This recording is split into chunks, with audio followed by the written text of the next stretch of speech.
Alright, it's time for Majin and Friend. The unhinged campaign for focus. I'm Nina, everyone's favorite NPC. Let's take a moment to smash that like button and subscribe to this video. Your support is appreciated. And if you hate someone, share this video.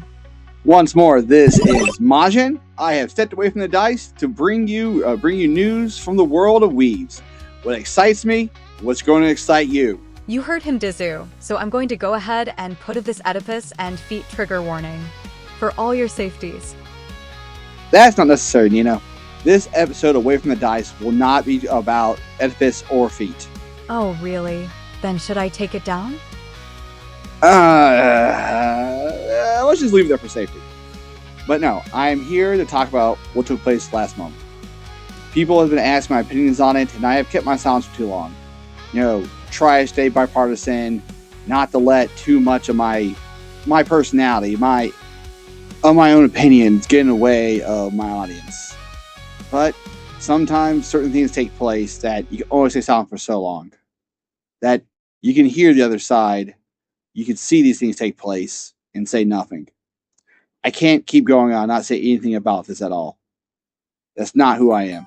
After talking it over with my loved ones, consulting my priest, my bookie, and that one guy always hanging out in the Belos parking lot, you know, that guy with the glasses, that cool guy, I decided it's time to break my silence. Finally, some real talk. So, what are you breaking your silence over? America's handling of the Russia-Ukraine war. The executive orders to end birthright citizenship. How Doge is slashing our government. A fourth thing that is clearly not it? Cushy Roll has released a trailer for Night of the Living Cats. There, I said it.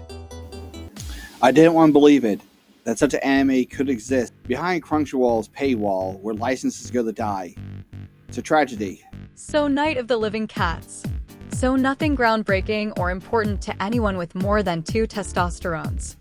I guess thank God it has been more than a minute, so fuck you Majin, Nina is out. Yo Minevra, stop slutting around that vending machine and get your little bambino ass over here. I have low blood sugar, and that's the normal way to eat a donut. I don't care, but you can deal with this cat bullshit while I stand over here and pretend you two don't exist. Sweet, screen time pay. If I keep this up, I can pay off that patio furniture I have on layaway.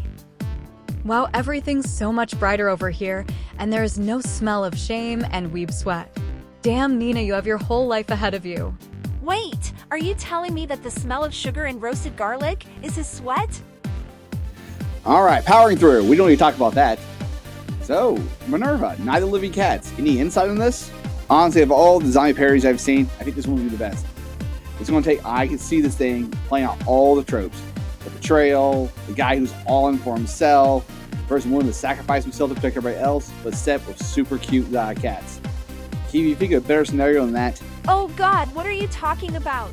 This is probably the most horrifying thing I can think of. Well, why do you say that? Come on, look at those things. That is adorable. You yuck. I would rather deal with zombies, for at least when I turn I have the pleasure of being dead. Yeah, but with the cats, at least you turn into a cat and you're alive. You're just in a cat's body. It's like fluffy and cute. Why do you have a problem with that? But that's exactly it. You will turn into a cat. You will be covered in fur. Can you imagine a fate worse than that, to spend the rest of your life covered in fur? It's gross. It makes my smooth, pretty, moisturized skin crawl just thinking of it. God damn it, Minevra. Why in the fuck would you do that? She has giant rabbit ears. She can hear us. You know what? I'm going to do something I finally have to do in my life. I'm going to take a step away from the pretty girl. I'm not worried. I had the foresight to leave a box of all sorts of dangerous objects over there. And with her vicious bitch imagination and her flaky personality, the video will be over, or her attention span will wane before she chooses which one to use.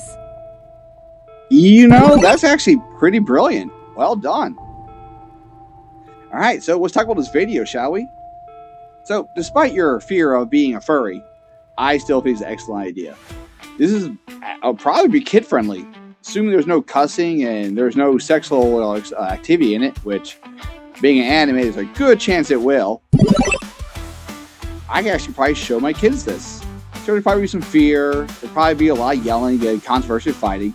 But man, like, this is kind of like a horror movie that, the less intense people need to have.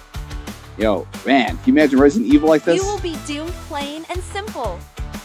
Cats are so fast and small, it would nearly be impossible to leave the house without being swarmed by nature's perfect killing machine.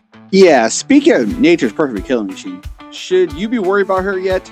Nah, she's still fucking around with these 16-bit weapons. We don't have to worry until she gets to the PS1 or 2 weapons. Yeah, Kratos can learn a few things from her. Exactly, that is why I left that wino a bottle of supermarket brand red wine around that era. Dear God, Minerva, that's like fiendishly clever. The only thing that can match Nina's blood loss is her alcoholism. That's pretty fucking brilliant. I wasn't hanging around that vending machine for no reason. This has been my plan the whole time. Wait. What plan are we talking about? What's going on here? What other plan is there? Dizu! Get rid of the fuzzy bimbo, get the screen time pay bump, and make another payment on my patio furniture. If this world is going to burn in the feline apocalypse, then I'm going to die with brand new patio furniture. I don't think the world is going to burn the feline apocalypse. We're talking about an anime here. Bitch, I am anime! Okay, I think we're getting a real derail here. We're trying to talk about zombie tropes and how fun this anime is going to be and how colorful it is and kawaii or cute or whatever. But I will be anime with a brand new patio set from Amazon. But when Rule 34 catches up with me and I become furry, I will become a god among cats on my Wisteria Lane for a Peace Wicker conversational set. Yeah, cool. So I'm personally looking forward to this delightful anime of predictable zombie tropes turned on its head by Cat. And because I am already an Amazon Prime member. In just 2 days after performing the necessary assembly, I will be unstoppable. But rejoice, it is a 4-piece set, and there will be room at my table for those who pledge loyalty to me and my smooth skin resistance to the furry kind. Good God, I thought Nino's hard to work with. Look, Minerva, can we talk about this anime, about Crunchy Roll, about cats, about the undead, anything other than your 4-piece furniture set? I see we have a non-believer. Majin, you have never believed in patio furniture ownership. Your weak kind will not be tolerated. I now see you for who you are. Your body hair alone tells us whose side you are on. Your fat cells will be purged in the wicker fires of inferior patio furniture. And from your ashes, the furless empire will rise. So I have some thoughts on Doge. Oh, Jesus. Thank you? Don't worry, the wine bottle was empty. Oh, yeah, I wasn't worried about that. That was me justifying it to myself for using it as a weapon. Yeah. I think we're good in this cat video now. I think we said everything we need to about Night of the Living Cats. This is why I held my peace. It is much easier to talk about politics, religion, and money than it is to talk about cats and zombies. My bad, everybody. Okay, fuck it. Let's just end this thing. This was Majin and friends away from the dice. If you're still here, then you are wondering about that trigger warning. If you think about it, it makes a little sense. But don't think about it too much, because trust me, no one placed any thought into this. But please like and comment, and if you haven't, subscribe. And now word from our sponsor, Dizu. Majin and Friends is brought to you by Hairy Dudes. Hairy Dudes, play, laugh, and grow.